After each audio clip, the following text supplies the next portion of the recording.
What is up, everybody? It's your boys Gin and Juice back at it again.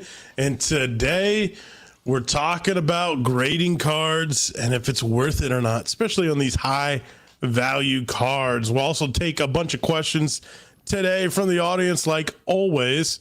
I know you got a card that you're debating on getting graded. And then I know I graded a big card. Yeah, and I'll touch point on that a little bit too. It's not the fact that I don't want to get it graded. It's like I don't want to send it in the mail. I want to hand deliver it. You know. I mean, just gonna take a day trip out there then. Yeah, right. Make it happen. Chase, what's up, man? Hey, Juice. Noel says, "Hurry up, Juice." Of course, Noel. Gin and Juice. Woo woo. Yo, TD, what's up? How's everyone doing? Trent Rizzo, what's up? See you at the National. Let's go, buddy. Dude, Luck, what's up, buddy? He says meow. He's a little meowing. Oh, Noel's meowing. Of course. I hope his YouTube feed is full of cat stuff. Oh, really? After I sent him the little cat video. Oh, poor Noel. Yo, what's up, Multiverse Collectibles? Woo woo. Boss dude, what's up? What's good? Of course, important. Remember me, Juice? Spam guy and Base It 2 stream? Spam guy. I don't remember, but I think Chase was the kid who was spamming back in the day. Back in the Disney. Yep. Now he said he's been watching us for 2 years, so now he's 13 and he's matured. He said. Eric Edwards over on Facebook says hi from Canada. What's up, buddy? Where in Canada? Hopefully not near Expo. Oof. Wild Bomb 98. What's up? Of course, is important. Yes, it is. So we'll go ahead and start the conversation off today, ladies and gents. So Andrew kind of set me up to talk a little bit about the Justin Herbert card. So I still have the Justin Herbert RPA out of Flawless. And obviously I want to get it graded because I want to take it to the National. I tried like hell to get this card through BGS, and I talked to somebody. I actually got through to a lot of people, and shout out to the Pool Queen. She actually helped me out a lot. Oh, nice. So shout out to her. She was able to get me instant contact, and I talked to someone at Beckett, and I was able to set up a time. Unfortunately, no one was able to do anything on the weekend, and my time just didn't mesh up, so I couldn't get it graded. But I really want to send this card in. Oh, dude, Luck with the super chat, $10 super chat. Thanks, dude, Luck. I really appreciate it, buddy. And I really want to get this card graded. And I was in a group text the other night with Jen, G over at Louisville Sports, and then Chris, the owner of Louisville Sports. And we were talking, and I would ask the question, do I get it graded through PSA, Beckett, or SGC? And if I get it graded, or should I hold off and not get it graded and just sell it off? So the main consensus was get it graded and maybe send it over to PSA or Beckett, definitely not SGC. So the conversation the situation that I'm running into, at this point, I got to pay to get it shipped.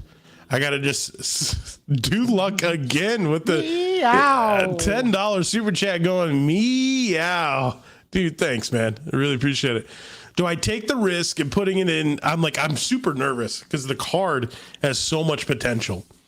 And it's a high value card. So should I be sending it in to PSA or Beckett? And when I send it in, should I get it like express? Obviously express grading for sure. But do I actually send it overnight through like FedEx or something like that? Or should I try to walk it in? And you gave me some advice, and you sent off some pretty heavy cards yourself. Do we trust the mail system here in the United States? Do we trust it? We don't trust it. We don't trust it. Not USPS. So I told you my horror story, right? Go ahead and let the chat know.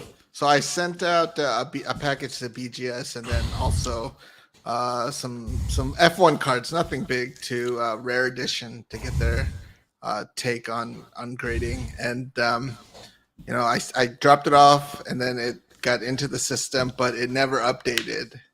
And it was like, oh, expect it on Thursday. And I okay, I sent it off Monday. Tuesday, no updates. I was like, oh, what's going on? Wednesday, no updates. It's like shit. But it finally got there on Thursday, and it finally updated when they got it. But for like 2 days, I was clenching my butt cheeks. I was like, man, these cards, these BGS cards, I mean, they better get there. It's like $15,000. I was like, if it doesn't get there, I'm in trouble. Yeah, and that's my fear, right? Because this card is potentially, I think raw, I got an offer for raw for $13,000. So graded, this potentially could have, like, if it gets a great grade, maybe a $30,000 card. I think someone on eBay is asking a Beckett 9.5 for like 40 grand. I don't know if this is going to get a 9.5. I don't want to speculate on this type of card because I don't want to get my hopes up, you know. But at the same time, it's like, man, it's like, I agree with Eric here. USPS is garbage, so it has to be FedEx. Overnight it, FedEx. I might have to do PSA at that point. I don't know if I could trust Beckett, especially after you told me your horror story. Like, I'm like, oh my goodness. But the good thing about Beckett is those subgrades. And with this type of card, subgrades mean a lot. So at that point, chat, let me know your thoughts. Beckett, I determined is it going to be Beckett or a PSA? You guys let me know. Beckett or PSA for the Justin Herbert Flawless RPA on-card auto. And while we do that, let's go ahead and take a look. Cosmo, the $30 bulk grading isn't worth it for a lot of TCGs. I don't believe in a 120-day turnaround. Neither do I. Because it's you have to do a minimum 20 cards. Oof. Yeah. So they want you to do 20 cards at the $30. I believe the minimum was 20 cards there. So not a lot of people are going to have 20 cards to submit. Thoughts on CGC? Andrew? We're gonna check it out. We got some things in the works. So we do. We actually it was an AGS. We did an AGS. We just did an AGS, and I'm working on the video now. You guys are going to be impressed with that. Really cool there. And then we also did, who'd you set into? Rare Edition? Rare Edition. There you go. That'll come out. And then we'll be having some CGC stuff. Sipping on gin and juice. Someone said... yeah, it comes with tracking, but insurance is a little finicky about how they... So I know right off the bat that this card won't get a black label. I mean, if this card got a black label, we're talking about a very expensive card, but there's definitely imperfections that you can see with the naked eye. Not even close to a black label, in my opinion. But I definitely agree with you. Black labels, a lot of times, black labels are the way to go. These thick cards, though, are tough to get black labels just because the thickness creates a lot of edge issues and things like that. Oh, David's back. Dakota says PSA. I see some Beckett in the chat. eBay prices. Yeah, dude, they're nuts. Oh, here we go. Here's a good question. What happens to a BGS 9.5s? For some cards I'm looking at, market a BGS 9.5 is like a PSA 9.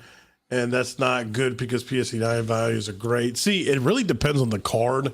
And it's really weird. I wish there was a better standardization about how this has a ripple effect across the hobby. But like, for instance, BGS 9.5s on WotC cards or older cards for when it comes to like Pokemon. 9.5s actually mean something. When it comes to sports, I think the RPAs, the bigger cards, it means something. When it comes to like the bigger iconic cards in sports, like a Jordan card or maybe a, just a rare card, I definitely think it means something with those subgrades. Drew, give me your thoughts. Well, 9.5s are very interesting because you have what people call the true gem mint 9.5s, which are 9.5s in all 4 subcategories, which some people have said if you get a gem mint 9.5, it'll cross over as a PSA 10. Well, whether that's true or not, no, who knows? Yeah. But obviously, a lot of people weigh true gem mints a little bit higher than just a BGS 9.5. For sure. So, and to back up your point about the 9.5s and how people weigh them higher, remember when we went to the South Carolina show not too long ago before Culture Collision, and I bought that Steph Curry rookie card. It was a gem mint, or right. true gem mint, 9.5s across the board. I put that up and started the playoffs for $1,000. The BGS 9.5 that did not have all 4 9.5 subgrades sold for like $400. Someone paid outright for $1,000 in that card yesterday. There you go. Now, granted, it's going to be a little premium because he's in the playoffs or in the finals, but at the same time, too, that same exact card, 9.5 with 9s and some 9.5s sold for like $400. So getting true gem mint 9.5s across the board, I think helped that card sell for $1,000, in my opinion. Yeah, people like that. All right, here we go. I've seen it been a vintage through SGC. I'm happy with the end product. Yeah, it's not too bad. I think some of those slabs, though, are still trying to cheap. I saw somebody got a huge slab returned back from CGC, and their slab like fell apart in the box. It was really weird. PSA BGS. What? It's a thick card, and with subgrades, and both the card and the auto getting separate grades, I go Beckett. Okay, Gabe, thanks. That's actually reasonable. I definitely think Beckett would be the most ideal. The only thing I like about PSA is I feel like my track record is better with PSA in sending items. So that's kind of where I was leading to. But yeah, I think you're right, though. I think you're right across the board. Ooh, here we go. Kenny W. Hey, thanks for doing the stream. Yo, thanks, buddy. I appreciate you stopping by. I recently gotten back into the hobby and have never gotten anything graded. How do you decide who to send them to? That's a great question. And it goes back to a little bit what we were just talking about. Really depends on the card. It really depends on the TCG and the sports hobby or trading card hobby. So it really depends. I think for sports, the thicker the card with patches and so forth, they're probably more Beckett. And I think the single autos and prisms and number parallels are PSA. Drew, you have anything to add there?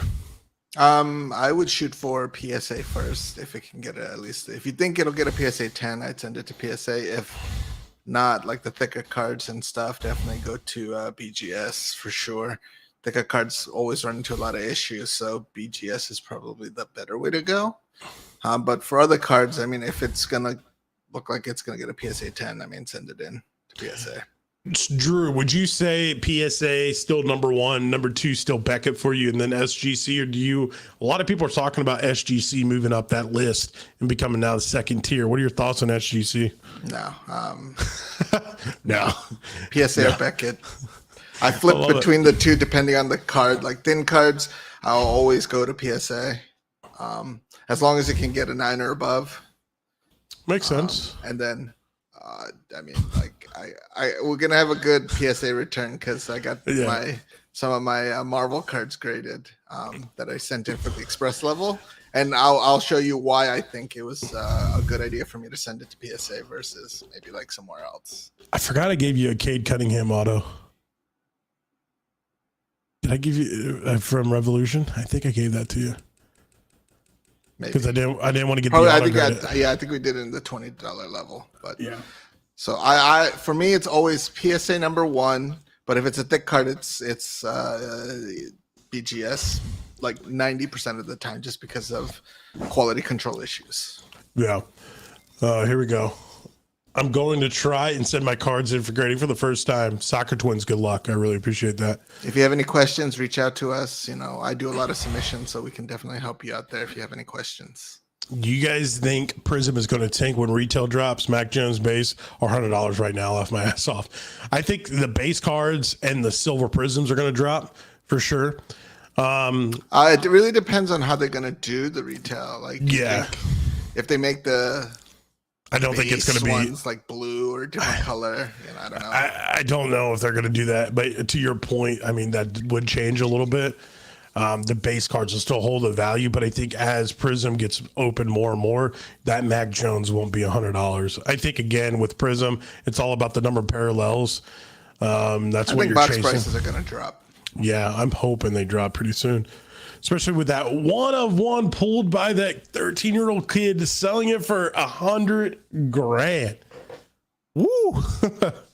That's nuts. Was it the gold vinyl? Gold vinyls are out of 5 right now in this product. It was the Black Finite 101. See, some kids do pull $100,000 cards. Right. It's not always their dad's buying it. Facts.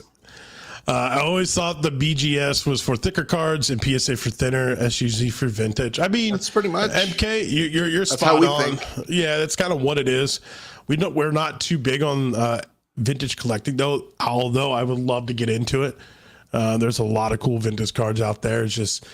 It's tough with vintage. At some point, you just got to dip your toes in. You got to stay in there because prices just go up. It's kind of crazy to see vintage cards these days. So your thoughts on SGC versus CGC slabs? Mine? Yeah. Is that down here somewhere? No. I'm just curious because you did grade some sports card at SGC, and then I did. If we do some Pokemon like TCGs at CGC, I mean. The slabs look totally different. So, I mean, what's your thoughts? Which is crazy. SGC, I like them a lot. Off-white, we'll come right back to your question or your statement. SGC is very interesting, but for certain cards, I think you could get away with doing it. I did it because I needed cards back quickly. SGZ turnaround is great. Yep. And I think if someone is looking to get cards encased and graded, I think it's a good alternative. I wouldn't send prime cards to SGC. I'm only sending in a handful of cards because I wanted to turn around pretty quickly and potentially sell them straight up. The cards I sent to SGC, I will not be keeping in the collection. I do have 2 Lamellos that are 10s that are there now, but I actually might cross those because they got SGC 10s. There is one card that I decided to ship off, and let me see. Let me pull up. Let me share my screen here real quick. Your triple logo man? No. We'll talk about that too. So right here, let me go share screen. Boom. Everybody get ready to capture his cookie history. Right. So the card that I sent in that was pretty expensive was this Ja Morant, the 9.5. I think it's a phenomenal card. The only reason why I sent it in to SGC and not PSA was I think some of the corners, if you look closely, they look kind of off. I don't think it would have gotten a 10. And I wanted to do an experiment because I think SGC 9.5s would also potentially be better than PSA 9s on cards of this caliber. When we're talking about a few $100 cards, I don't think you're going to see that. But I think for this card, I put the estimated value around $2,100 for this card. I think the last PSA 10 sold for like $3,000. And I don't think it's obviously going to be close to a PSA 10, but I don't think it's going to be a PSA 9 or raw price. PSA 9, I think, was around $1,800 and a raw price is around $1,300. You guys, if you look it up, you guys might be able to tell me a little bit more because I haven't checked in like a month, but that's kind of my thought process going into this. So I decided to send it in like the little corner up here. I don't know. And it got a 9.5. I think for the more expensive cards, you have the flexibility of potentially sending them to SGC. And for cards you think will get PSA 9s that get 9.5s, I think you'll get a little bit more value out of them. That's why I did it. So we'll see. And PSA don't give out 9.5s, so.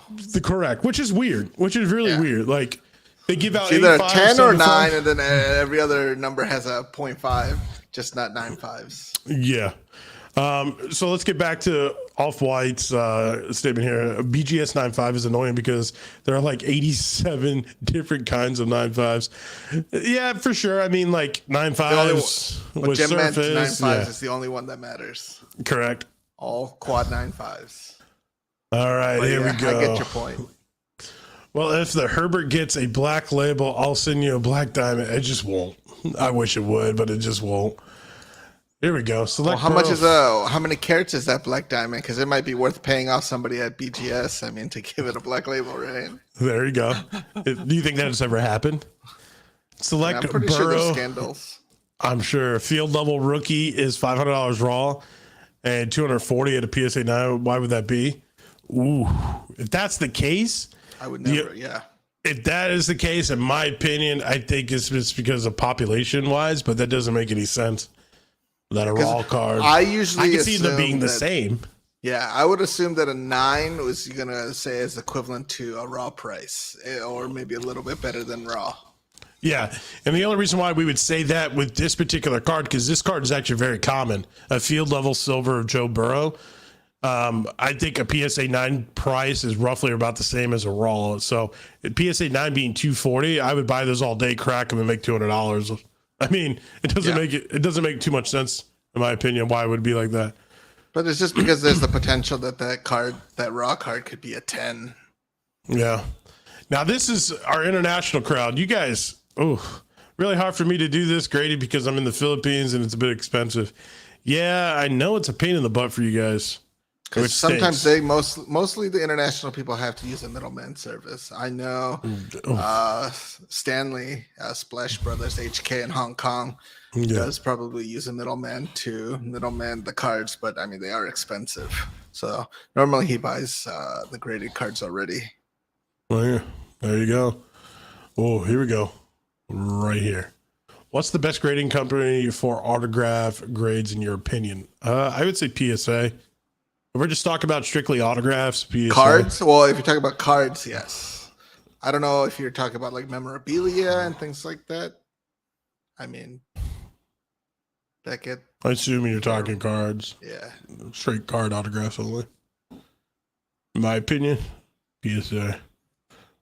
What's an acceptable upcharge per card for PSA group submission on my Facebook group?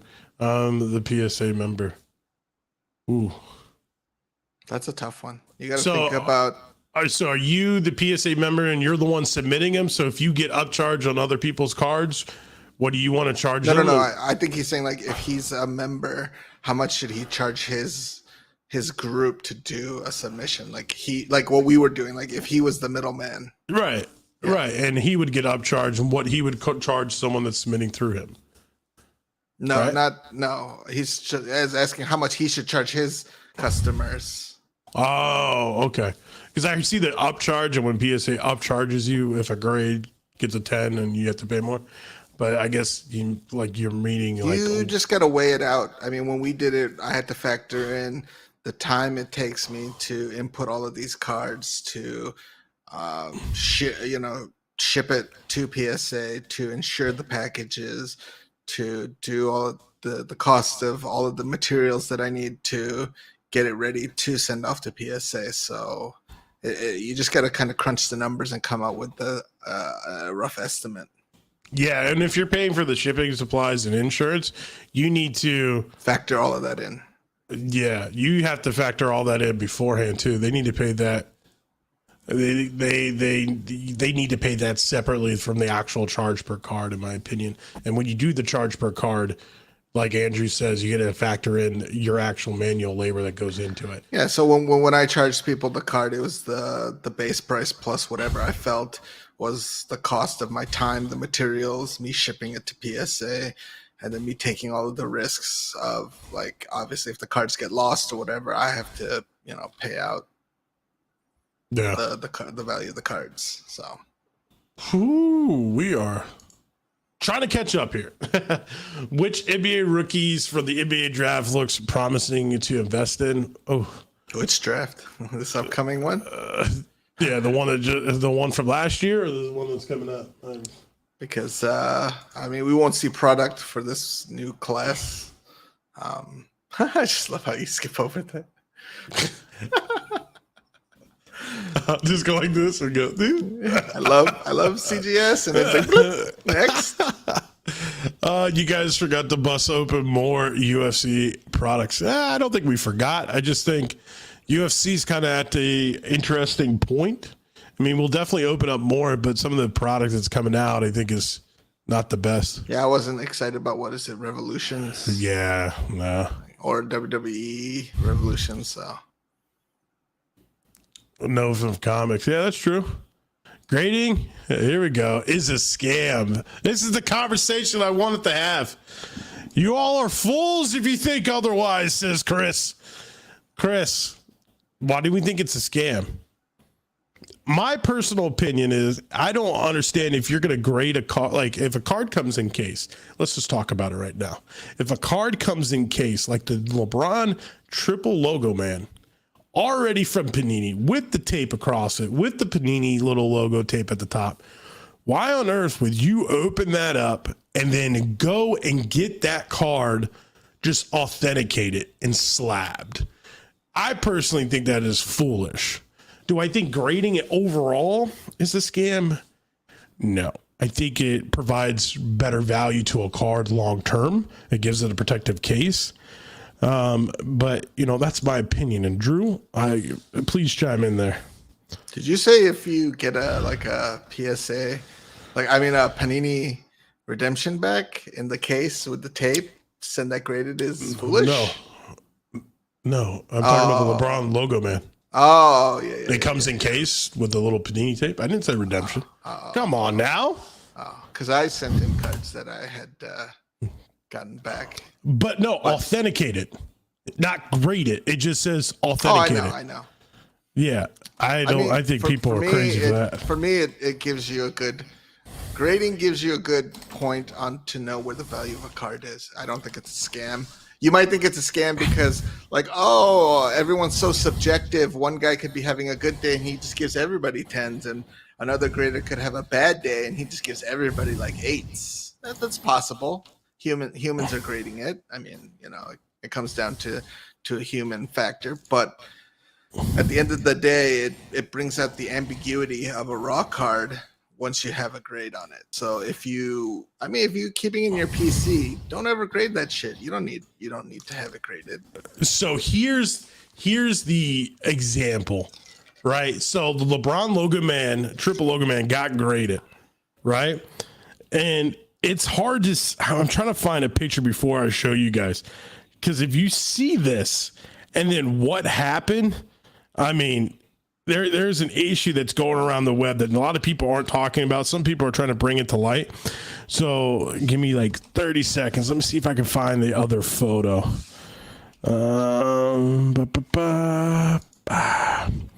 But basically, somebody sent in this LeBron James triple logo man, and now there is a ding on the card. And all these individuals got it was authentically graded. Now, maybe that's why it got an authentic grade only. I just found the slab. I'll show you guys, but let me throw this up here. So right here, there's a dent in the card that was not there before. And now after it getting authenticated, there is now this scratch right here on the card that was never there before. Interesting. So I don't know if they got this card sent in to actually get graded, but somebody at PSA effed it up, so now they're only authenticating it. But if this card's already a 1-on-1, it comes in a protective sleeve or case from Panini, and you did send this in to get authenticated and not truly graded just to get in a PSA slab, that is foolish, because now there's a ding on this card, and I think that does hurt the value a little bit. Because in my eyes, it's not pristine, and there's a little ding in it. But can you find a picture of the original? That's what I'm looking for right now. That's what I'm looking for. There's been so many scandals, but I'll find it. I got eyes. If anybody has a picture, here you go. Chris says I have PSA 10s with bent corners, and that's what he's saying. Oh, I have PSA 10s with surface scratches. PSAs as a company is a scam. Yeah, I mean, PSA is PSA, but do I think it's a scam? I don't know. I mean, you could say that any of the grading companies have scandals out there. I'm sure Beckett has some with people assuming, this and that, but. Oh, is this a picture? Now, has PSA gotten tighter with their gradings? Maybe. Maybe they were a little bit looser back in the day versus now. Yeah, sure. But I wouldn't say that it's that they're the least trustworthy. standards probably have changed over the years, where things are now, where grades are more important now than before, because a lot of value comes between 9s and 10s. And all right, so this is like the only thing that I could find. So right there is the card. There's already a little something, but it got, whatever there is there, it got extremely worse prior to the fact. So let me see if I can go here,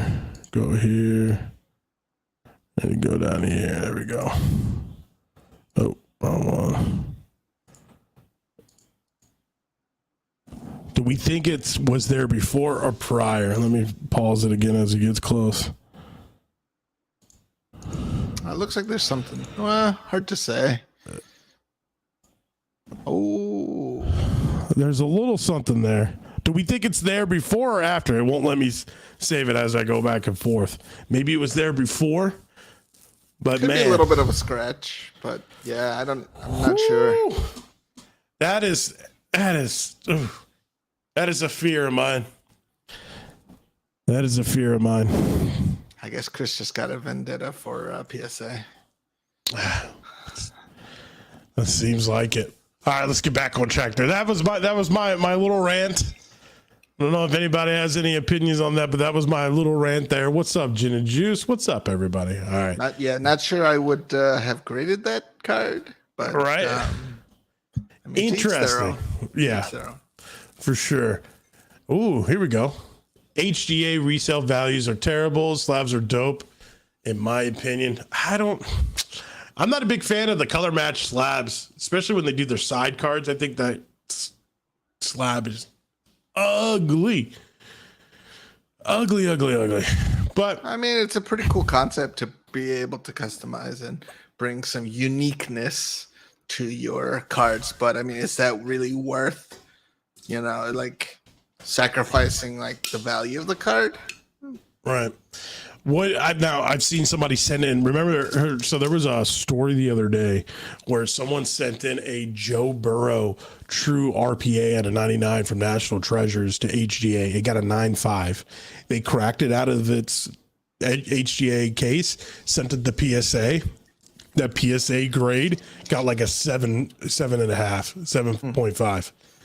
So that value of that card immediately dropped. They damaged the card. Probably a novice trying to break a slab. But do you think a PSA 9 of that Joe Burrow card, if it got a 9 versus a 9.5 over at HGA, do you think the PSA value is 10x, 3x, 2x? No idea. But it's higher. Ooh, I like this one, though. This comment here from Heavy Hitters. Yeah. In my opinion, grading is total BS until there is a universal grading or standard for grading across all brands. Until then, it's just more rando's opinion, right? I think so. Well, that's a nice segue into some of these newer grading companies that they're not proven yet, but like AGS or Rare Edition. When we do our Rare Edition video, you guys will be you guys might be surprised at what they do, but more automated stuff, more utilizing newer technologies for grading to take out like the human error of it. Might be an interesting, next step for having a more consistent value or grade across things. Yeah, and it's interesting because we did at the same time, kind of unknowingly, we just did it. We got multiple cards graded by two different AI type of grading companies, AGS and then the Rare Edition. So both drastically different, both deliver in the sense of how the slab looks like, their approach, customer service. So it's going to be very interesting. And I like the idea that computers get involved a little bit. So it'd be interesting to see what people's opinions are on those videos. So make sure you guys watch those. Look out for that AGS video because we did get a lot of little behind the scenes stuff. So we'd like you to watch it, and then you guys give us your opinions on what you think about. We went through the whole process. A very interesting process, very unique. Definitely, it was a process at a convention, so it was a little different. But still, we got to see the entire flow. So it's definitely going to be something interesting that you guys are going to want to watch. Oh, no.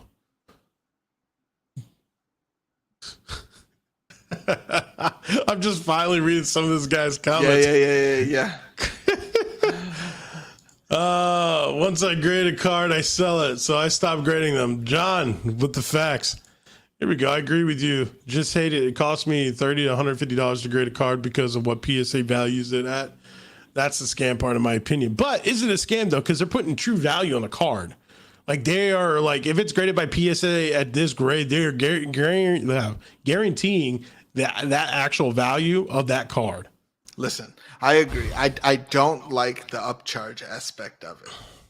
Like, if I paid $50 to get this card graded because I thought it was going to get a 9, but it somehow miraculously gets a 10, and the value of a 10 is $10,000. I shouldn't have to pay an upcharge for it because, you know, honestly, I fairly graded it as a 9. Obviously, you know, but I mean, why should I care? Why should I have to pay more for an upcharge if I send a card in just because, you know, I can't send a LeBron James rookie card at a bulk level, right? Right. It's like apparently it's too high value, but then I get upcharged. Fair. It's like, but I mean, I know it sucks, but in my opinion, that solidifies that value, that grade. Now, the problem it doesn't do is it solidifies that grade value through PSA, but it does not protect you from the value that comes with the market. And I can see where you guys are coming from with that, because if you're paying for a car to get graded, you want it to maintain that value if you get upcharged, but they can't guarantee that on the open market, which does suck. See, guys, sometimes you guys make us agree together, you know? There we go. Chris Peterson says, grading is necessary in hobbies and collectibles today. A huge amount of business is done online, and the grading allows you to buy things sight unseen. Facts. That's a big deal. No matter how many times I've bought cards off of eBay Raw and looked at it, and I was like, wow, this guy really did not disclose everything properly and had to return it or try to get my money back because it wasn't as advertised. So to know that, hey, as long as it's not, so where I guess Chris could come in and say is like, oh, they're grading fake cards, trimmed cards, you know, and things like that, which has been the recent scandal of it. I guess, yes. You know, that could kind of, I can kind of see why Chris has that, you know, mindset of, you know, they're not untrustworthy because of these trimmed cards. Yeah. And which fake cards being graded. Which is crazy. I've been seeing a lot of like RPAs that have been grading from like, and they've been listing on auction houses that, one, I don't even know how they got passed through grading, and two, when they're graded slabs, auction houses automatically think they're legit.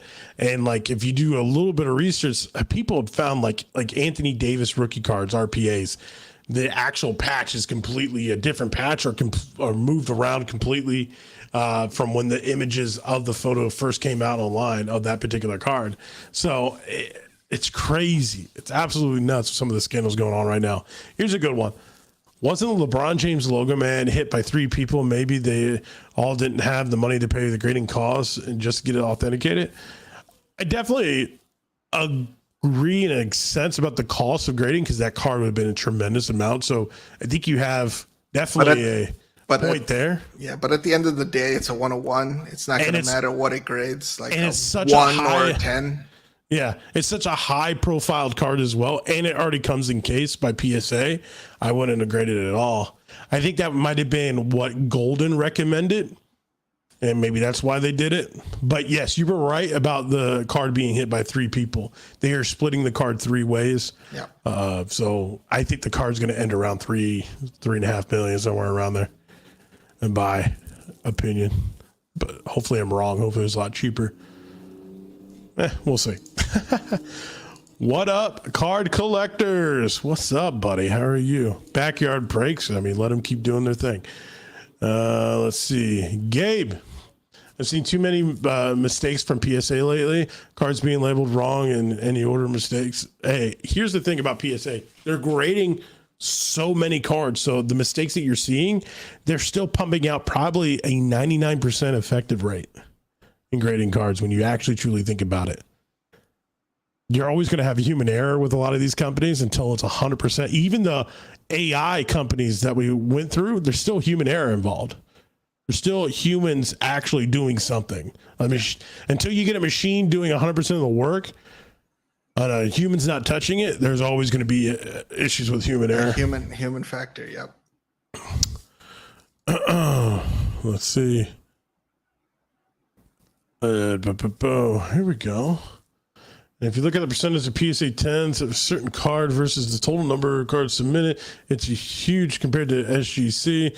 It's almost a factor of 10 more in the most cases. Interesting point there. Are these logo men even game worn? Yes, they are. Most of these cards don't even have enclosed game used material. The only cards from that set, from like Flawless and National Treasures that don't have enclosed game used war material is going to be the rookie cards. I think it's super rare that some of them wouldn't. But in this scenario, that particular card's all game worn patches. Yeah. And I think they're from the championship, either year or championship game when they won the championship. I would hope that if for a 101 triple logo, man, it should be from the championship game. Yeah, one of the games anyway. One of the games, yeah. Ooh. Anybody in chat have a Tom Brady 2002 Topps Chrome? Nope. Raw or graded? I mean, I think I've seen a lot of people with graded ones. Ooh, how hard will the recession impact the hobby? I don't think it's going to be impacted in the amounts that people are scared. I think there's going to be plenty of people that work in plenty of industries that are not going to be affected by it like they were in like 2008. So I think the hobby's still going to be somewhat strong and people are going to be spending money. That's what my take on it. But it's going to be a good opportunity to find deals for those who people need to liquidate quickly.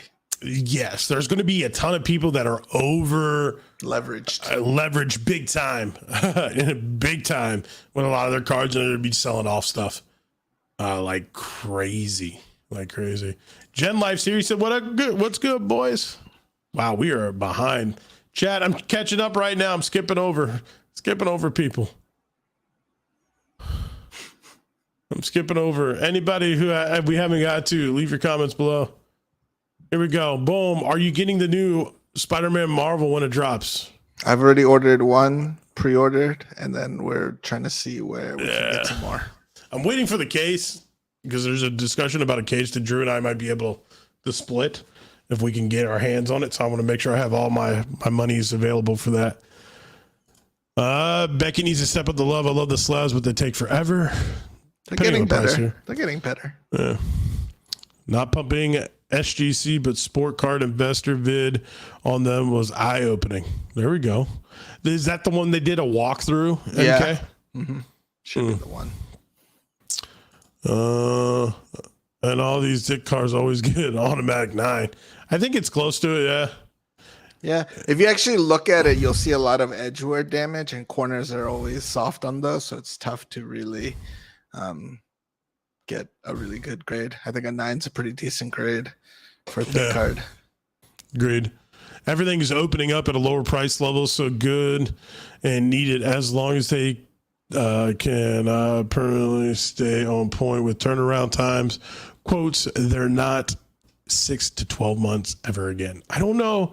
We could get back to that, but with them opening up in this recession that is potentially coming our way, if we want to call it that,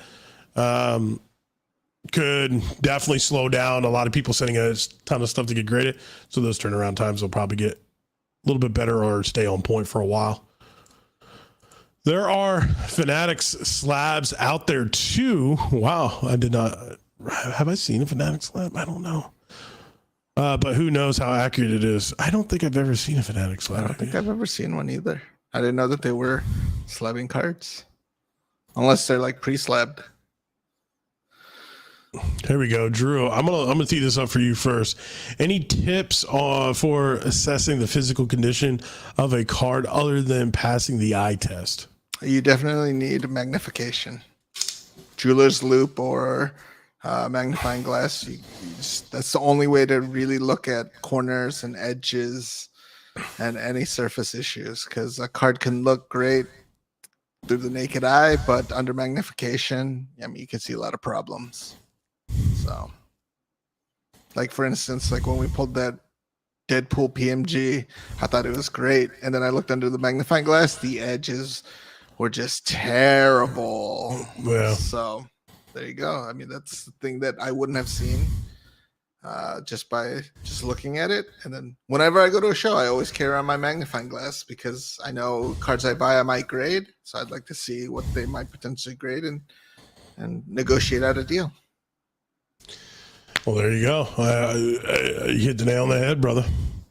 Shane asks, don't you think it's shady that PSA incentivizes itself to give more PSA 10s? I don't think they get incentivized. I think they've given out less 10s.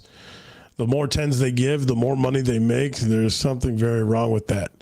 Go ahead. I mean, I don't think that they incentivize giving out 10s. I think there's more of what conspiracy theorists say are pop control, where they don't want to have too many 10s out there. Not all 10s, 9s and 10s, like the price difference doesn't warrant like an upcharge. Like if every 9 that became a 10 had some major upcharge, then I mean I could see why they would do it, but there's very few cards where the 9-10 like submission level price difference becomes like to the next tier, unless it's a really big card. But then at that point, you're already submitting it at a higher tier. So an article on April 3rd. This just gives you an idea of how much PSA actually grades. April 3rd, PSA entered about 987,000 cards into its population report over a 31-day period. Almost a billion cards a month. That's absolutely insane. Absolutely insane. So with the amount, a lot of the stuff that we're talking about with these issues and errors, again, and potentially getting 10s, they're not giving out 10s like crazy anymore. I guarantee they have so many 9s in their system, right? And if it was that easy, I bet you PSA 9s are the most numbered graded card. Oh, yeah. By far. Yeah. But you can't even trust the Pop 9 reports either, because how many people have correct 9s and keep submitting until they get a 10? So, yeah. I mean, I think Pop 9s are overly inflated until they, figure out a way to clean that out. Yeah, but to the point about incentivizing, you think if they were giving out and incentivizing 10s, there would be a lopsided. Oh. Grading is just an opinion, which is what I don't like, because I think it's a 10, then PSA could think it's a 9. But I would say to that is PSA, for all the stuff that's been talked about PSA today, PSA is a governing body when it comes to grading cards, and their opinion on a card should trump all of our opinions on a card, in my opinion. Well, then it comes down to how detailed are you looking at the card? Like, True. Are you looking at the magnification, under magnification? Are you taking into account measuring the distances between, to make sure it's centered correctly? Are you, using different technologies, lasers, or to judge the surface of a card? I mean, if, all things were done equal and, I mean, we thought in the beginning all cards looked like a 10 because we thought, hey, pack fresh, it's a 10. And we were thoroughly wrong in our early days of grading. Well, and we've gotten a lot better. I think over time we've gotten a hell of a lot better. But I definitely see where you're coming from. Definitely understand it. But I think there's some value with having a top tier company like a PSA or Beckett grade your card. This particular piece, I thought it was another company doing the authenticating. What do you guys think of the upcoming change where they will have PSA authenticate other companies' slabs? I thought CGC was already authenticating the slabs because the slab guarantee over a certain price. I thought those raw cards and those graded cards already went to like CGC. I could be wrong. But yeah, I mean, there's a company that's doing it already for them. Yeah. We'll see why not. Ooh. They just got to be transparent. Like I wish I knew who was grading or who was authenticating the products, because I mean, you would hope that they pulled experts into the fields of the different cards and things like that, and that they know what they're doing. But then again, here comes another human error aspect of it. You know, it's like you're sending it off to an authenticator. At least there's a guarantee, right? If they authenticate it, it's authentic. You grade it, it's not. There's some, right? Yeah. So yeah, I guess it is eBay or PSA. Professional Sports Authenticator. Through a partnership with the Professional Sports Authenticator, whenever an already graded trading card sells for more than $2,000, so a graded card that sells for more than $2,000, they're going to authenticate it. It sucks. So this question I grabbed because it kind of goes with Mike's question. This is the opinion about just overall the new eBay authentication. I think it sucks because it takes so much longer for the card to reach its destination. I don't think obviously there's been fake slabs before, and I think with pictures and stuff, you should be able to get by. But in my opinion, eBay hasn't done a great job about keeping spammers off their platform. So this is probably a way for them to try to fix that. Because not a lot of people. See, look, I want to say a lot of people, and it's not a lot of people. It's a very small percentage of people actually getting scammed, which sucks. But that's the truth of it. But that's the only thing that gets highlighted. It just stinks with the turnaround time and so forth. I get why it's there, but I don't think it's the true option to make sure you get a good card, a real card. I think eBay needs to put a little bit more effort into cleaning up their platform and actually getting rid of people creating new accounts all the time. I mean, there's so many people that buy stuff off our eBay page where they have like zero feedback, or they have like 10 star or like a 5-star and 10 review feedback, where all of them are giving this guy 5 stars, but they say the guy doesn't pay. And then to come to find out, when you go to cancel and say a guy doesn't pay, to rate the seller, it automatically gives them a 5-star, even though they're a bad buyer. I mean, so it's really stupid. eBay's platform needs to update a little bit better on the app side of things and on their website. And I think this is just them trying to fix it. Let's see. Oh, do you think the marketing is down? Really? I think you mean the market. The market typically goes down during this time because this is the hot time to go on vacation, honey money, wedding. So people pull money out of assets. I think, yes, that's a part of it too. And I think it's amplified by, COVID and a lot of people not doing anything over the past 2 years. And this is the first real summer where they could go out, do things. I think you're not too far off with your statement there. Oh, if PSA upcharges you for 10s because it enhances the card's value, then how about money back for the surprise 8s? Ooh. I really wish. That's fair. That's a heavy hitters. That's a fair point.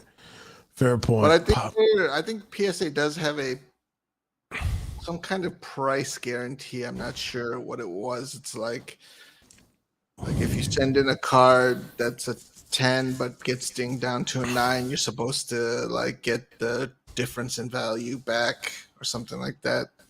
I wish, because then my base at Charizard 7 to a 5 or. Oh, I forgot about that. Oh, that's rough. That one was, yeah. Here we go. Pop control is BS. If the card is a 10, it should be a 10, not a 9 because of pop control. But see, this is someone that has a different opinion from the other individual, because the other individual says, hey, incentivize 10s. Now this person's saying, no, they're pop controlling and they don't want to do 10s. So what is it? I think it's just more of they have individuals working on the line that are human, and one grader is different than another. I don't think there's any pop control either. I think it's a huge conspiracy theory. It is. It's a big conspiracy. Who knows what? I doubt it, but a lot of people want to say it's pop control. We used to say it's pop control. Sure. You're right about that. We used to, but I come to realize a lot of things here. Yeah, we've grown over the past 3 years. Are you guys on Instagram? Yes. Lootbox TV and Gen Collects. Links down below in the description. Boop, boop. You will be able to find them, my friend. Oh, YouTube video of a guy showing his Pkwy. He got graded by PSA and he was expecting a 9 or a 10. Received a 5. He decided to send it back in because he felt like there was something wrong.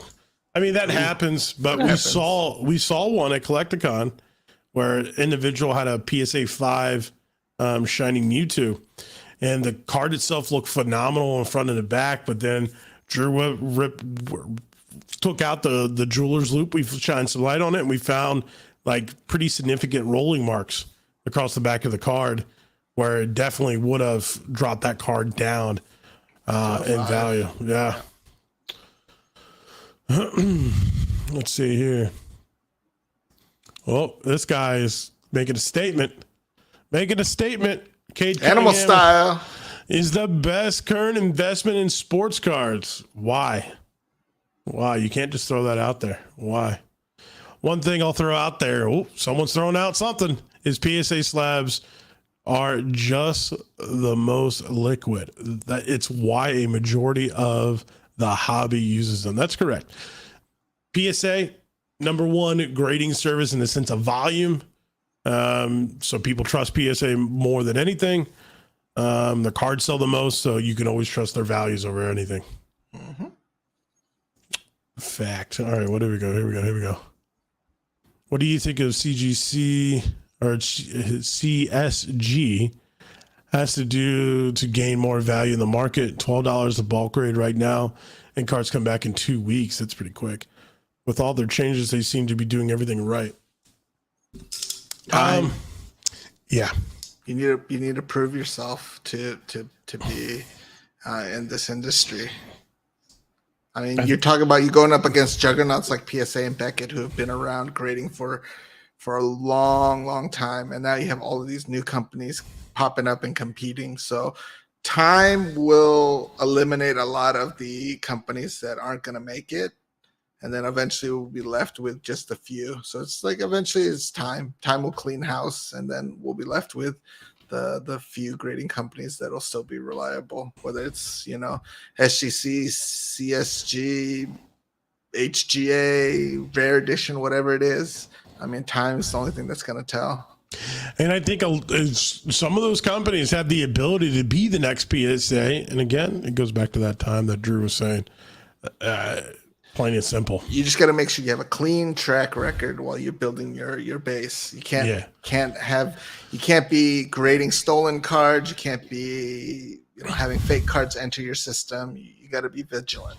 So. And one of HGA's issues has been time to deliver on cards and so forth. And I know we're talking about CSG, but for HGA, a lot of their issues have been public, and there's been plenty of announcements and weekly updates. And that's a company I would never want to grade with.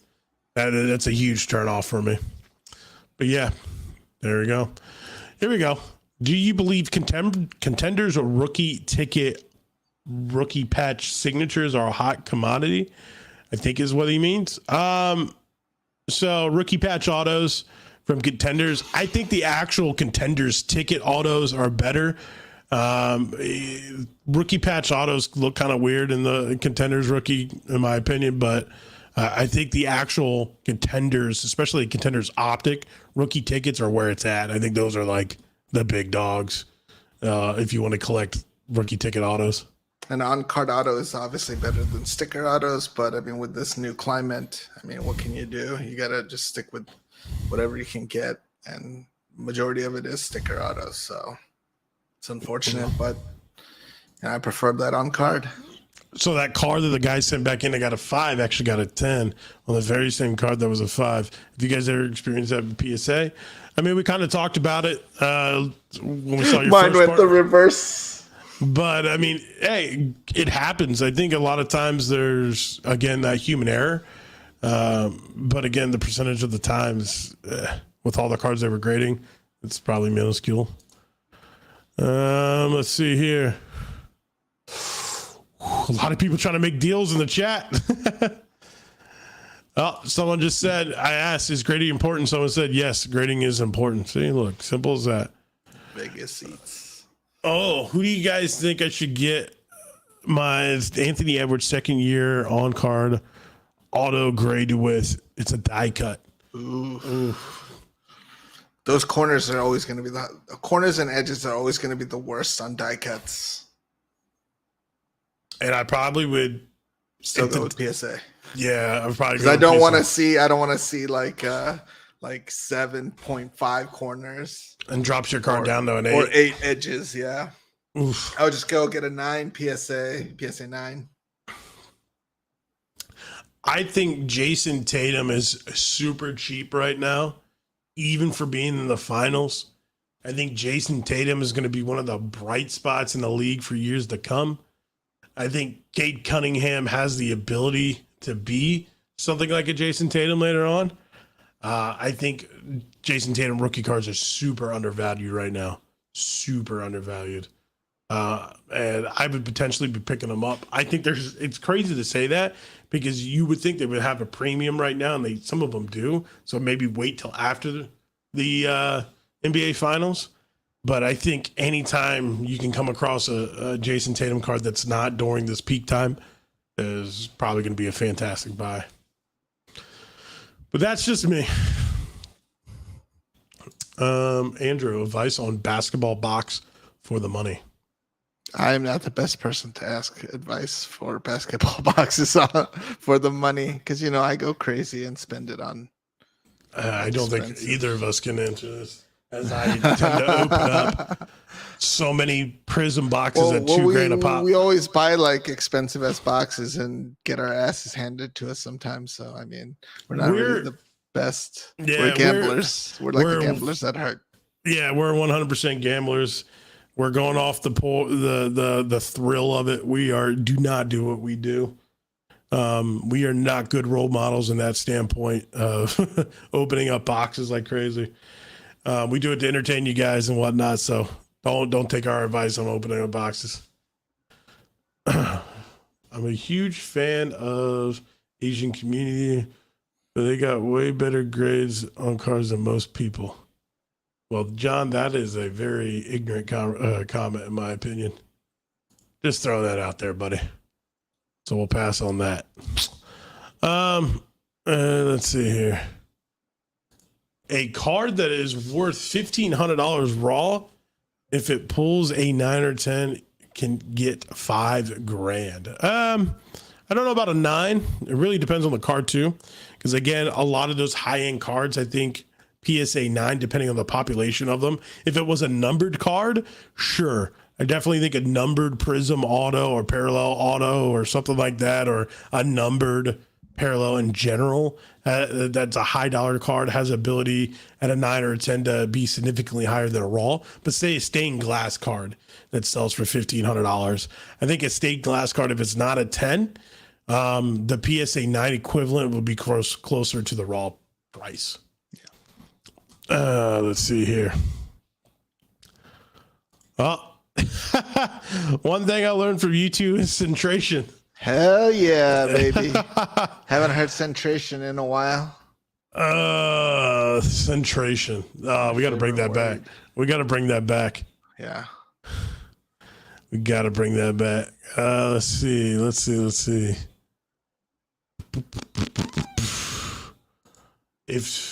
If two people agree that something is a good deal, eBay or an authenticator shouldn't be able to get in the way of it unless the buyer requested it. That's fair. And I don't think that the eBay authentication is getting in the way of a good deal or not. I think the eBay authentication is to validate if the product is actually real. Yeah. So even though you agree on a good price, like say Drew and I are selling a card and Drew offers me the card for $200 and the card's normally $500, we agree to it or whatever that price may be. That's the deal. I think it just goes through this authentication to validate that it's a real card, not the actual offer. Read the comment right above it. Oh, do you guys think they keep track of number cards? Ooh. I think PSA does. I think. Yeah, and I would second that. I think almost all grading companies should, but I think a lot of them do. Yes. And it's a lot easier to keep track of graded cards or number cards that come in to get graded because there's only going to be one of those cards, right? Yeah, like only 3 out of 10. Yeah, of this particular player. Yeah. So I definitely think that's the case. Ooh, better abide now. Sell after they win. The value goes up if he wins a championship. Possibility for I assume you're talking about Jason Tatum. Yeah. Yeah. But I think he's a long-term good player. I think he could be. I'm not saying that. I want to phrase it right. Hold on, I want to phrase it right because I don't want to sound like a knucklehead. I think in the next 5 or 10 years, over the next 5 or 10 years, he could legitimately be a top 5 player in the NBA for the next 5 to 10 years. But not all time, obviously. I just want to make sure people understand I'm not talking about all time. But over the NBA in the next 5 to 10 years, he could be a top 5 player. Okay. Could be. Potential's there, everything else. But yeah. All right, here we go. Oh, no. When does human error become unacceptable? I don't. Every time I read Chris's comments, I just want to shout. When you get your card from PSA as a 10, when did it deserve it? Or when you buy a PSA 10 on eBay and get said PSA 10 just to realize it's not meant, buddy. I mean, you're like nitpicking at this point. Yeah, there's a reason why there's black labels, right, over at Beckett. So, like, if you don't like PSA, just get Beckett. But even a Beckett pristine is not perfect, right? So, it almost sounds like you're saying like a PSA 10 should be like the most immaculate, perfect card. Like centration should be on point. There should be no edge wear, no white dots anywhere. The color should be perfect. I mean, at this point, you're just nitpicking. I mean, everything is on a scale. Like, there's acceptable ranges for a lot of the things. Like, right? Yeah. I mean, everyone talks about the 60-40 rule at PSA. Like, it's like, that's not perfect. It should be 50-50, right? But there's a wiggle room. So, I mean, like, you can't assume that a PSA 10 is like the most immaculate, perfect card in the world. I mean, at that point, you're just nitpicking. Facts. Here's a good one. What level would you send a Michael Jordan rookie card at PSA? This is a prime example about condition. Condition is everything because a Michael Jordan PSA 1 through 5, I would send it at express level, maybe 6, maybe 7. But when that card, it's a PSA 8, PSA 9, and even a PSA 10 potential, I mean, you're talking significant dollars and they're going to charge you like $5,000 to grade it, especially if it's a PSA 10. I mean, that ain't going to be cheap. So at that point, like, I mean, it's always good to learn about how to value a card, like what, like, kind of to look for and what your potential grade might be. And then that'll give you an idea of, like, I mean, you don't want to like send in like a beat up card, at a $5,000 level, because then you're just gonna get your ass handed to you. Like, you're gonna get a PSA 3 and you have to spend $5,000 to grade it. So learning to evaluate the condition of the card, and then trying to do your best to guesstimate what tier it is. And I would always suggest to go a tier down than what you're thinking, because the worst case is they'll upcharge you. Yeah. And when you get that upcharge email, sometimes it's a good thing. You feel better. Yeah, you're like, oh, dang. Juice going full Darth Vader into the mic. Hey, man, yes, I had to set a tone. You know what I mean? Pickle Rick. What's up, Juice? And Jen, quick question. Do you guys think a PSA 10 is how much worth more than a PSA 9? I heard people say 3 times the amounts. Thoughts? Again, this comes down to the card, the type of card, the type of, is it a TCG card? Is it a vintage Pokemon card? Is it a sports card? Is it, if it's a glass stained glass sports card is a 3x the amount for a PSA 10, say Steph Curry, versus a 9. I don't know about 3 times, maybe 2 times. But a vintage card for Pokemon, a PSA 10, say of a first edition. Let's say Charizard. 9 Charizard. They're drastic. Probably multi-X's. Yeah. So it really just depends on the card, man. I wouldn't roll with that 3x value. That's kind of out the door. It definitely was something that was there before. That was a rule of thumb, I would say, years ago. But now with people becoming more savvy. Yeah, it definitely changes up a little bit. It really just depends on the card. So it comes out to the card, the player, how difficult it is to get that card, like color blasts in the new Prism set. Yeah, exactly. Wait a minute. Don't first submissions have better odds of getting 10 though? Nope. No. I don't know. Oh, my comments just jumped all the way down to the bottom. Hold on. Scrolling back up because there's a lot of comments. We're getting there though. There we go. I'm back. Okay. See the thread on Blowout about Nat Turner complaining upcharges were extortion before he owned PSA. Now he goes to that thread. That's actually pretty funny. Yeah, That's actually really funny. Good to see you, JW. Well,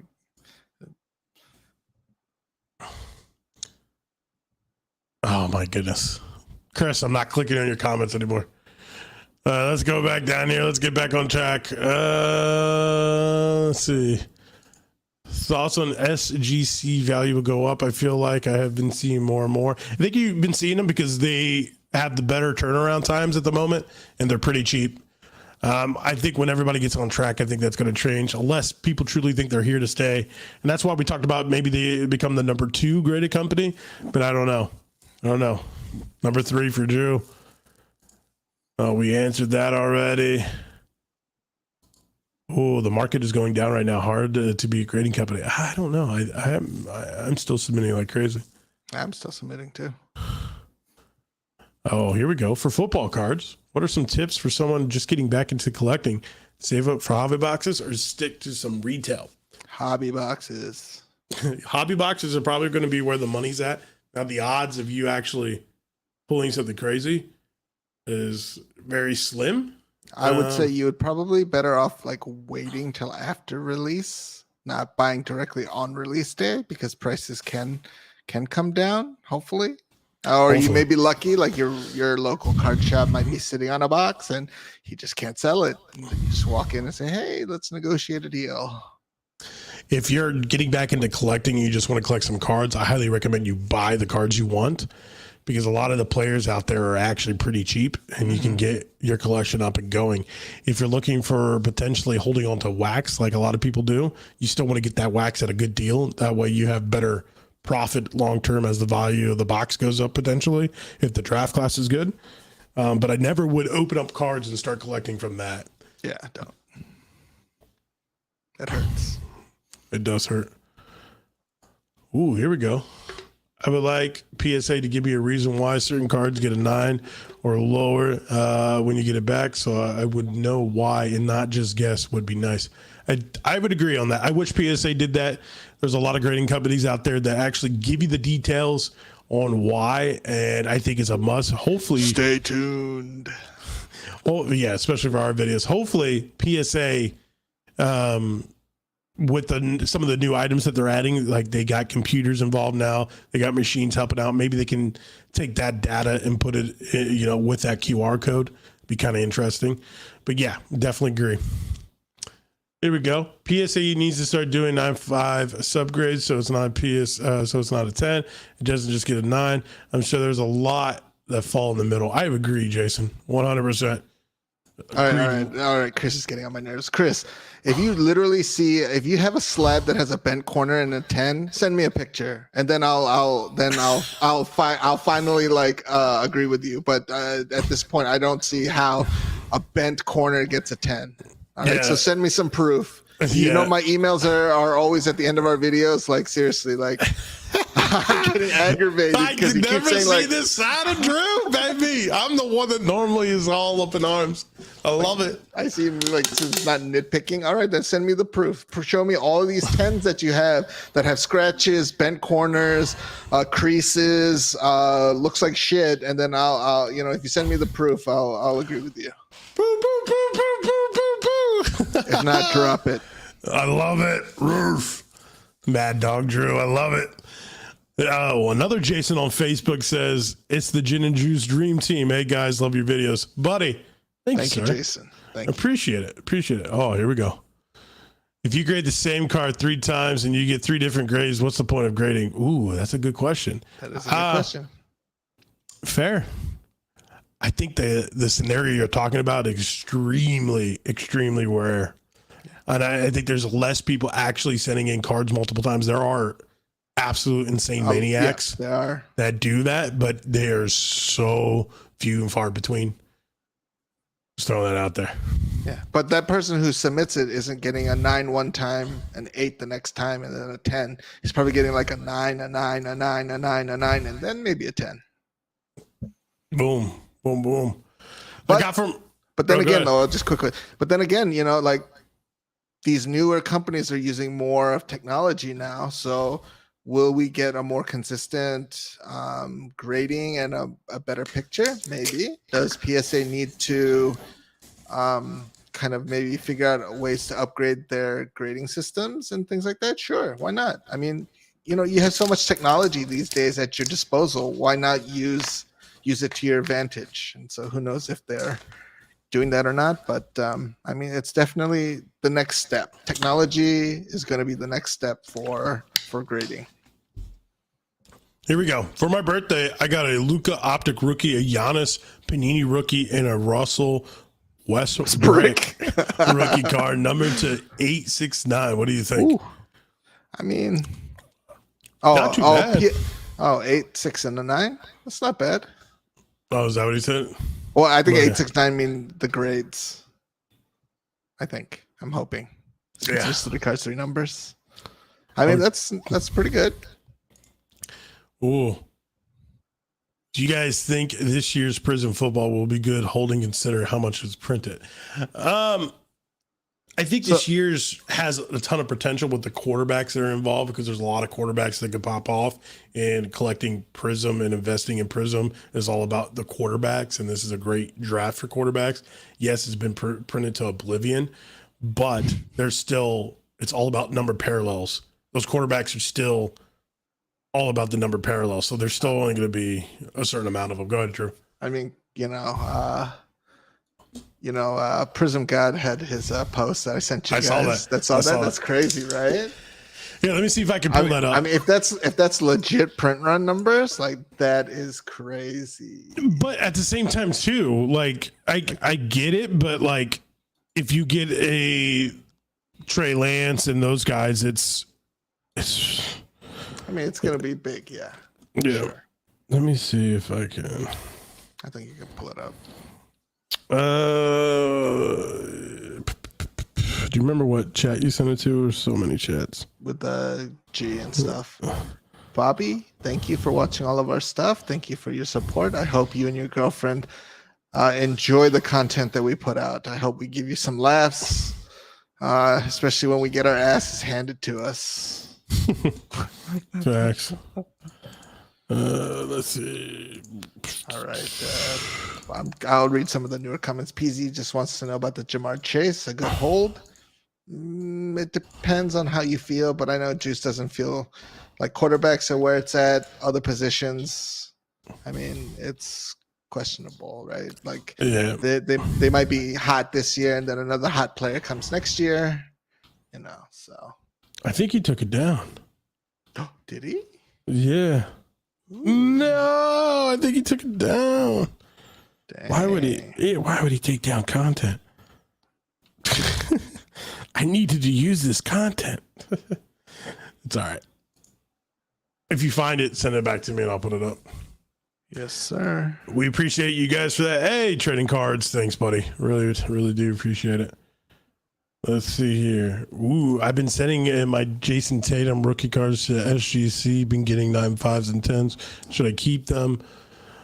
or send them to PSA. All right, so he had it on his story, so it disappeared. Yeah. But, I found the screenshot and I'll send it to you. Okay. To answer this question, depending on the Jason Tatum card, I would definitely potentially look at getting crossover to PSA. Yeah, that's always like autos or numbered parallels of, say, Prism, National Treasures, Flawless. Definitely go with PSA route. All right, I sent it to you. All right, let me pull it up here. Via IG. Instagram.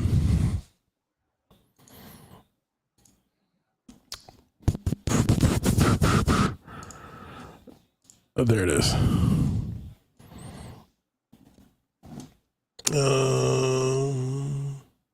Share.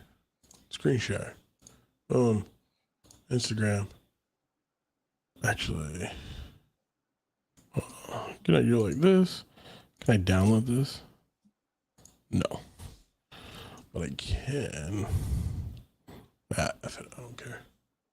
Allow. There we go. So here are the numbers per se when it comes to how many each numbered parallel has. Now, granted, almost everybody in the checklist has a numbered parallel. It's just those number parallels for quarterbacks, I still is where the money's at. But for instance, there's 100,000 249s, numbers to 249s, 100,000, 440 101s. So that means there's 440 people in this checklist or close to it, I bet. Very interesting numbers to see for sure. Yeah.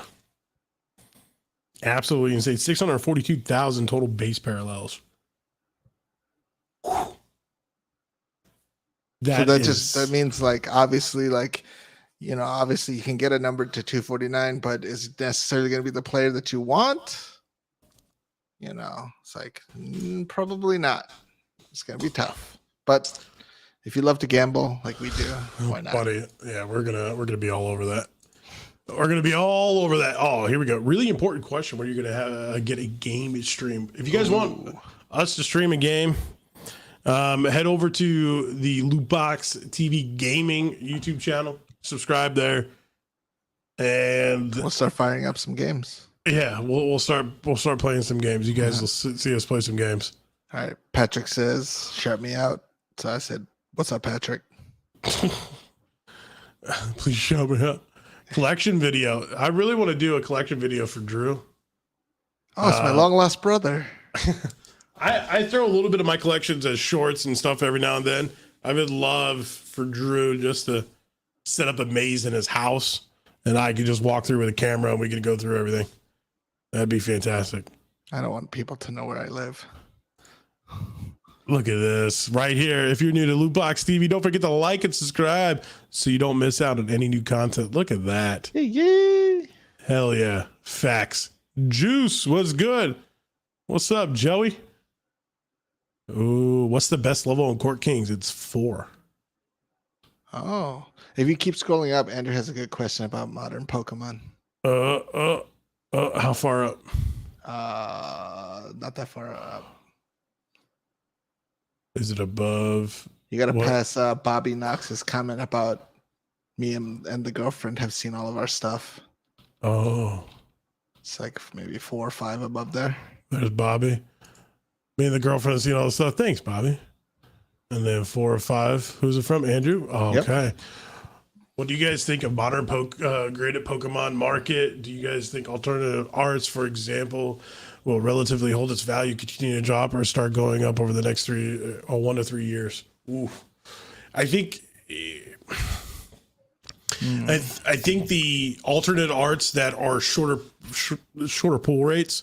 So, like for instance, like the Machamp in the most recent the most recent set, Astral Radiance. Yes, that is an alt art, has the highest. It takes more to pull that card than it would say like the Palkia, which is at like out of 60 packs, and I think the Machamp's like close to like 1,200 packs. something like that.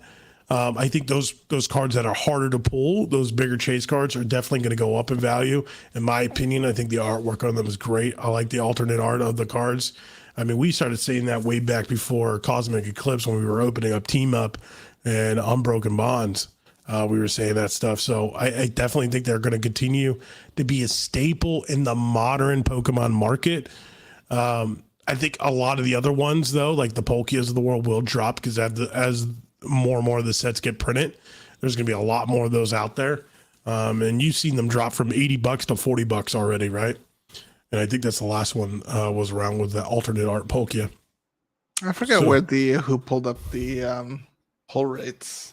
They opened I forget how many. Yeah, I forget too as well. We had that information. Wow. What? I just saw that the Lewis Hamilton Top Sapphire Proper Dodge 101 got a PSA 10. Jesus. All right, don't say anymore, man. We got to use that for content. That's cash. But yeah, Andrew, hopefully that helps out. They're producing so many alternate arts in these Pokemon sets. Like it used to be 1 or 2. Now they're having like 6 or 7 per set. And if that's the case, again, it's going to be the ones that you're able to pull pretty quickly are not going to hold its value.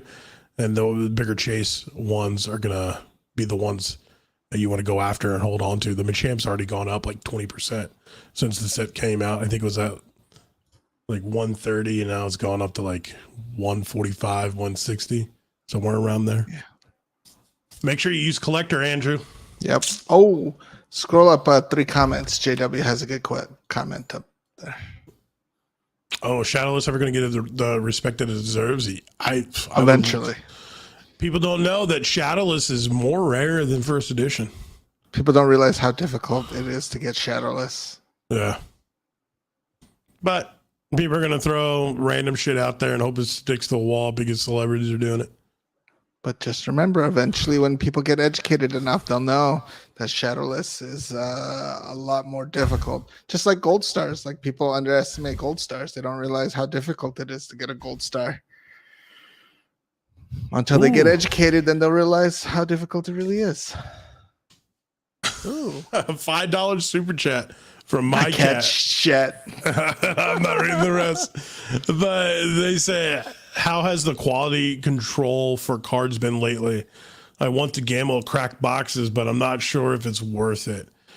From the Panini side of things, it's been all over the place. It's been all over the place.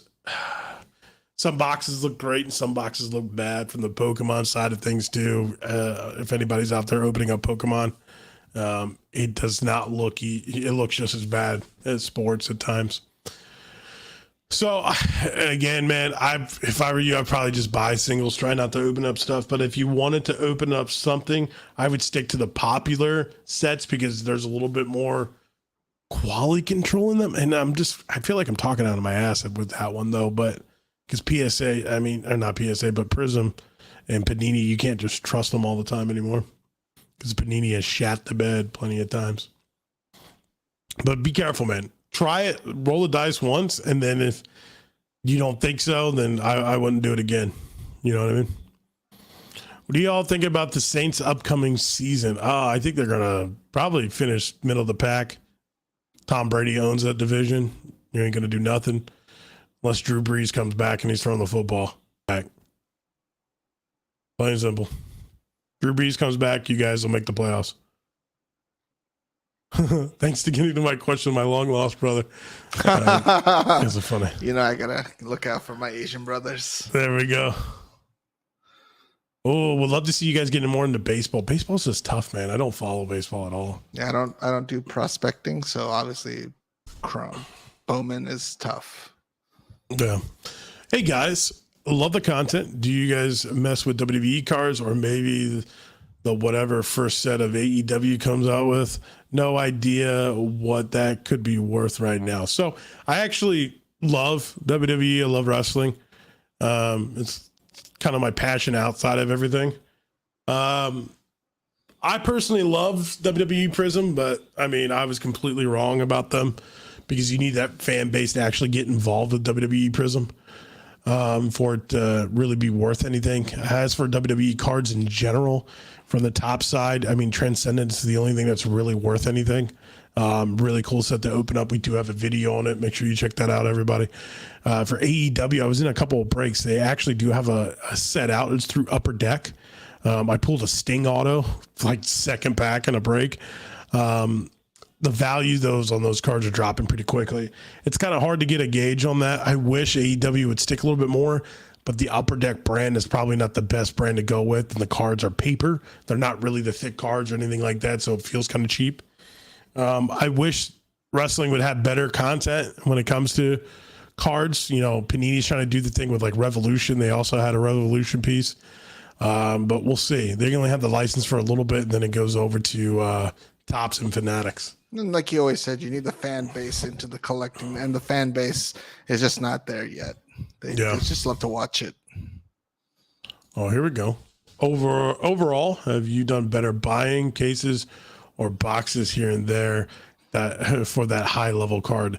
Honestly, buying the case. So anytime you guys see us open up like Eminence, Flawless, it's always buying the case of it, which Eminence you can only buy a box. I mean, Drew was gangster with that, but with Flawless, it's always buying like cases and so forth. So you get a better chance, in my opinion. Like the Herbert was out of a case.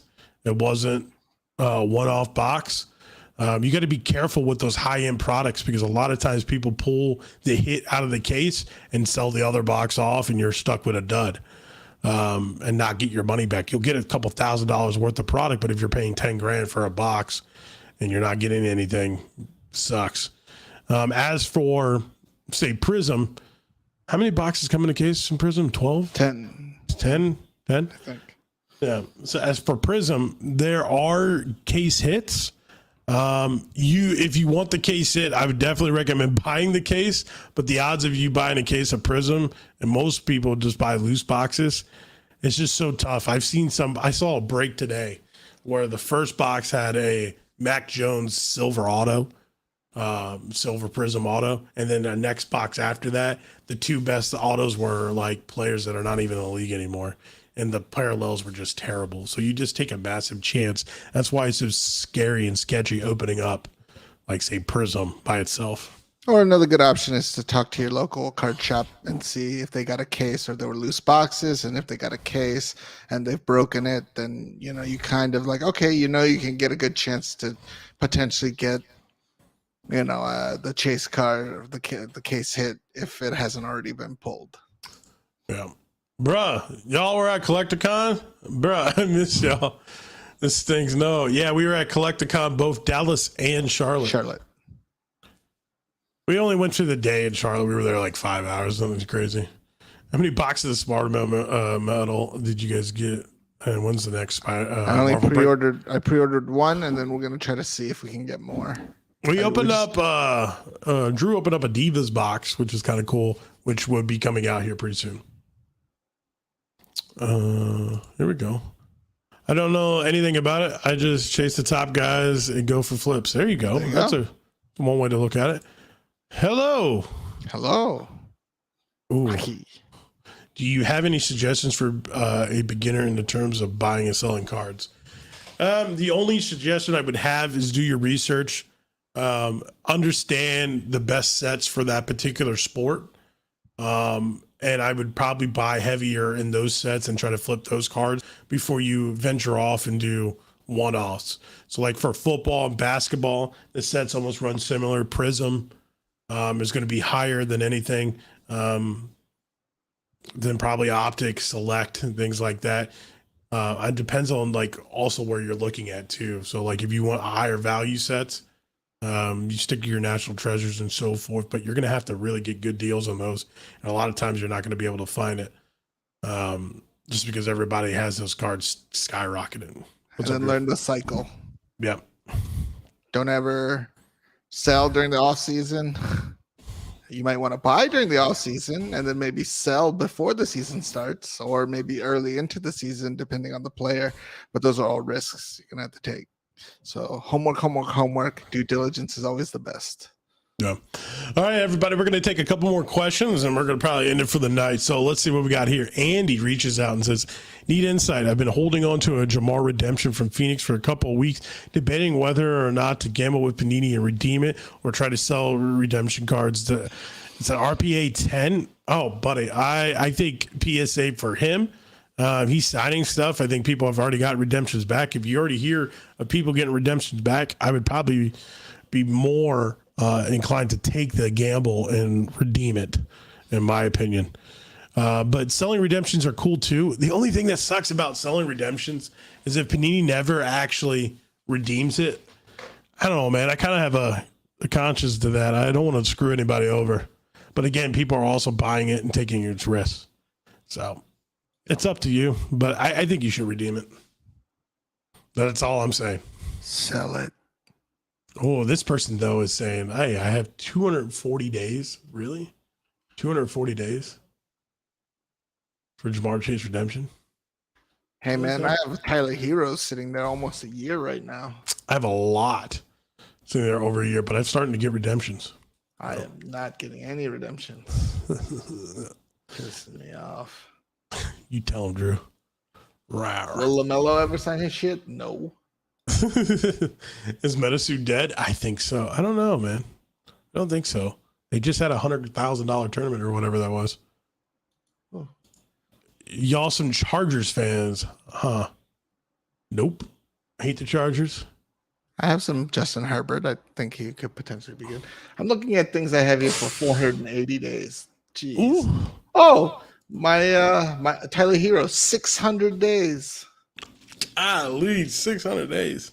That's nuts. Replacement is 600 days. Shit. Our blaster box a waste of money for good cards? I mean, oh. Wow. It depends on the blaster. Are low. Yeah, and it also depends on if you're looking at a prism blaster, I think opening that up and taking a shot is going to be really good for you.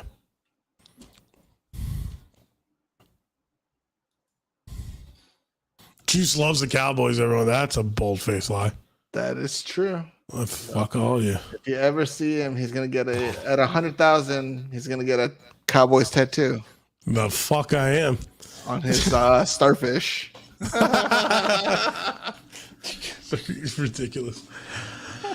Let's see. All right, here we go. This could be one of our last ones. Chris, you've been here a lot, man. Thanks, buddy. Topps Bowman redemptions are able to be trusted, though, for what it's worth. Hey, there we go. Yeah, Topps does a little bit better. His beard looks kind of like yours. Yeah, gray. Sorry, buddy. It's getting there. It's getting there. But, dude, Chris has a jawline. I got a little flubber. All right, everybody. I think we're going to end it on that one. I appreciate everybody coming through. All 120, 130 plus of you. I think at one point we had over 200 people. Yeah. Which was awesome. I appreciate you guys coming out to these lives. Again, we try to do this every Tuesday and just really open up for conversation. Next week, we do have a special guest. I haven't even told Andrew this yet. I follow this guy on TikTok named Coach Co. He is basically an influencer out of Canada. Really good guy. Talks about hockey, talks about some of the scandals that are going on, grading, and a couple other sports. I get a lot of my news from him. Actually, Drew, I sent a couple TikToks your way plenty of times throughout the past couple of weeks. So I talked to him on Instagram. He's going to join us next week. So if you guys have TikTok, yeah, he's going to join us next week. Wait a minute. I sent you some nice TikTok. Boy. Yeah, that's what I'm saying. I don't remember you sending me any from him. Good buddy. I sent you some nice look. Hey, we send each other nice TikToks. Yeah, we do. All right, everybody. We'll talk to you soon. The Origins. Oh, wait a minute. Last one. Okay. The Origins of Gin and Juice. My Juice has been my nickname since I was like 12 years old, because when I played sports and I got really tall, really big, everybody thought I was doing roids. And it kind of backfired and became a really cool nickname. And I think Juice is one of the most popular nicknames in the world. And then Jin came about because the audience, especially when we opened up Pokemon, they gave Andrew the nickname Jin because Gin and Juice, and we played on it, and we just kept it because it's been really cool. So there you go.